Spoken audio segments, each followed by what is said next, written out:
சுதந்திர போராட்ட வீரரும் சுதந்திரத்திற்காக தன் நாட்டையும் உயிரையும்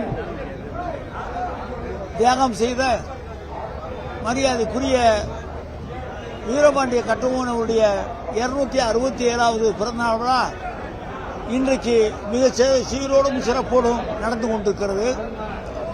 மாண்பும் நம்முடைய தமிழக முதலமைச்சர் அண்ணன் தளபதி அவர்கள் இன்றைக்கு மறைந்த சுதந்திர போராட்ட தியாகிகளுக்கும் ஆங்கிலேயர் ஆட்சியை எதிர்த்து போராடிய அந்த காலத்துடைய சுதந்திர போராட்ட மன்னர்களுக்கும் உரிய மரியாதை கொடுத்து அவருக்கு மணிமண்டபம் உண்டாக்கி அவருக்குரிய அந்த தியாகத்தை இன்றைக்கு தலைமுறைக்கு தெரிவிக்கிற விதமாக அந்த பணிகளை செய்து கொண்டிருக்கிறார்கள்.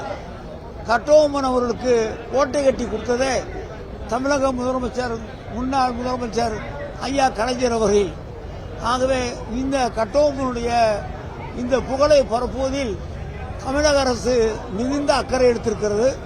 காரணம், தியாகிகளுடைய புகழை சொல்வதன் மூலமாக வருங்கால சந்ததிகளும் தியாக உணர்வோடு இந்த நாட்டுப்பற்றோடு இருக்க வேண்டும் என்று நினைக்கிற ஒரு முதலமைச்சர் நம்முடைய முதலமைச்சர்.